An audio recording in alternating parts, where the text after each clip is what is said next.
Hello, my sweet little candies, and more. And today we're designing an alien spaceship crew. Most of these characters are from a story that I made back in middle school. I don't remember if I named it or if it even had that much of a plot. I mostly just like drawing the characters. Though specifically, I only remember really drawing one or two of them. I don't think I even had a finished design for the guy who was supposed to be the main character. Oops. So, anyways, over the past little while, I've been rebooting the story and characters for funsies, and I thought I'd share some of my process with you guys. Onto the designs. Okay, so first we have Nissa. She's the one that I drew a ton in middle school. This time around, she's the main character because one, she has more main character vibes than the other dude, and two, she's my favorite. Sometimes I like to base characters on different cultures from around the world, but this time I wanted each character to be based on a fashion style, and Nissa is the scene character. Her original design was based on some clothes from the early to mid 2010s that I thought were cool when I was younger, so making her scene just sort of pushed that vibe, or maybe elevated it, made it better, less cringe. I don't know, man. But I like the idea that she's obviously a scene kid, but adds her own subtle twist to the fashion. Originally, she was really skilled with tech and programming despite being so young, but in this version, she's into engineering and mechanics because I felt it'd be more interesting. We love a woman in STEM. She even made the spaceship that the crew uses. Maybe I'll do another video of designing the ship, who knows. She's very passionate and proud of her skills, but sometimes worries that older, more experienced people might look down on her because of her age or even her complicated past, which I don't want to spoil too much. She's always trying to prove herself, whether that's making vehicles or going on quests to save the galaxy. She'd obviously have a different outfit for when she's doing more intense work, but this is just her everyday wear. I did a new design before this one and thought of giving her a tutu, but worried that if she needed to do quick repairs it might get snagged easily, so I gave her some denim shorts, which I had completely forgotten were in the original design too. I also gave her a belt with a pouch on the back for her tools and some goggles. Her alien traits aren't that crazy. In her new design, I just gave her pink skin and thicker forearms, alongside her original features like her pink freckles and blue hair tips, though I did darken the freckles, especially since you can hardly even see them in the original version. Her outfit color stayed relatively close to the old design, with her pink shirt, blue shorts, and night sky navy leggings, minus the night sky. I have been incorporating star elements into other outfits I've designed for her. As for her main outfit, she has a picture of a shooting star on her shirt. Scene outfits tend to have outfits with cartoon characters or fun pictures on the shirts, and I thought of designing something fun like that for her, but I kept drawing the shooting star and just kept it that way. I really love how she turned out. This girl's looking good.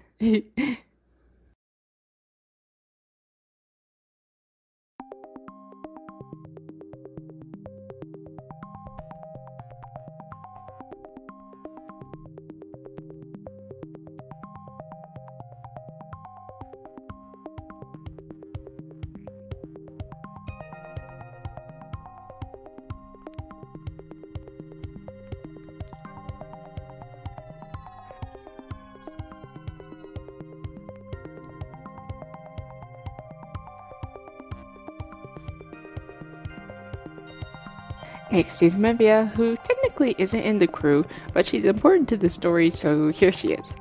Originally, she was a psychic alien cat sidekick for the main character, but this time she is known as the evolved one, and technically doesn't have any reason to hang around the crew, but she pops into chat every now and then. I like the idea that she's supposed to be some sort of all-powerful being, but will show up in like a Hawaiian shirt or something and ask you about your crushes.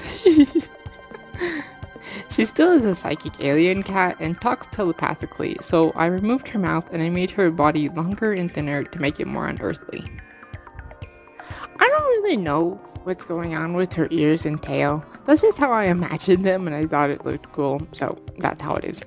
Her tail kind of looks like a Naku weed from Genshin. The rings on her tail were inspired by the rings on that evil animal thing from Madoka. I haven't watched it, but I heard it was evil. Since she's psychic, I thought it'd be fun to give her 3 eyes, and I thought it'd be even more fun if she had 3 eyes, but was missing an eye, which was partially inspired by one of my family's old cats, Steve. I haven't thought of a backstory reason as to why she's missing an eye. I feel like it would be either be something super serious or something ridiculous, like she got into a fight with the goat because it stole her limited edition rock and roll CD or something. She originally was purple, red, and gold, so I reused those but dialed down the saturation. You'll see me reference Scaramouche from Genshin because I love his color palette and it worked perfect for her. I use lots of star and eye motifs for her markings to further sell the psychic look. Isn't she cool?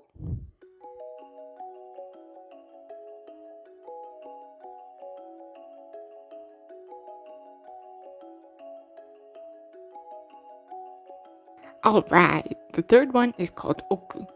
He's not from the middle school version, he's new because I had a dream about a young gentleman who ran away from home and worked at one of those 1950s diners because he wanted to be a pastry chef, but his rich dad didn't want him to. When I woke up, I was sad he wasn't real, so I made him into a fictional character so he could be a boyfriend for my other fictional character. Though him and his potential girlfriend might be too occupied with their goals to even have time to date. Yeah. I made his backstory relatively similar to the dream version, but instead of him running off to a diner, he met Nissa when they were younger, and due to them making some harmless yet unwise decisions, Oku's father sent him to a prison-like boarding school that prohibited anything art-related, such as cooking and baking. 3 years later, Nissa and her crew go to rescue him from the school, and he's able to start to learn cooking as the crew's personal chef. I said earlier that the characters would be based on different fashion styles, and Oku is steampunk, not to be confused with mermaidcore, sirencore, or even steampunk. He has lots of chef-inspired elements, and I mostly use the steampunk style for patterns and colors.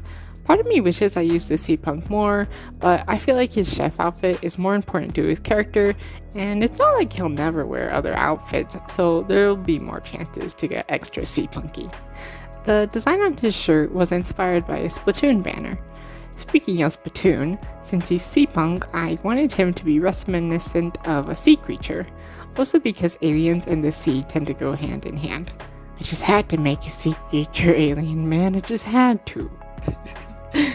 But I couldn't really decide if I wanted to give him Splatoon-like tentacle hair, human hair, seaweed hair, or something else. In the end, I took inspiration from delightful Sakura doll, who has multi-textured hair. I thought this was a really fun idea and that I could use all those different textures. I think it makes him look really unique.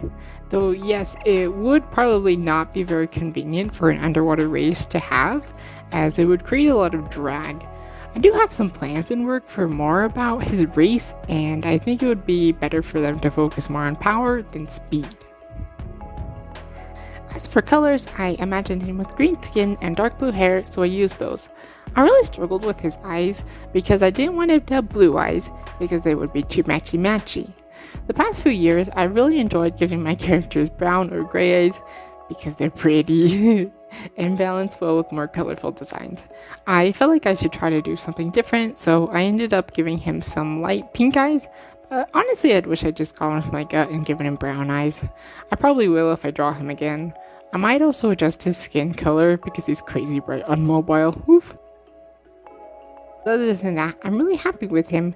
As for naming him, I knew I wanted it to start with an O because he's like an octopus, so I played with the word octo until I got Oku. One thing I'm not too sure about him is what his personality would be like. In my dream, he was a gentleman, which I very much like, of course, but I want my characters to have layers, so I'm not sure if he'd be like the perfect guy, you know? I'll have to work on him some more in that department.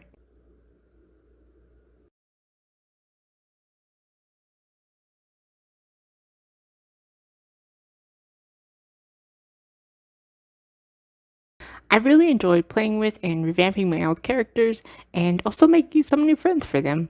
And I hope you guys enjoyed them too. Though I do realize that these aliens are pretty much just people with a funny colored skin. Definitely went the Monster High design route with these guys. But I do plan on getting more crazy with the alien side of things just a bit. And maybe I'll even come up with names and lore for the different races. If you made it this far, let me know your favorite design by commenting a heart of one of these colors. At the time I'm recording this, my channel is at 44 subscribers. Thank you all so much. Do you think we can hit 50 by the end of the month? And maybe even 100 by the end of the year? I don't know, we'll have to see. Also, we have some more characters to design for this crew, so please keep an eye out for part 2. Thank you so much for watching and have a wonderful day.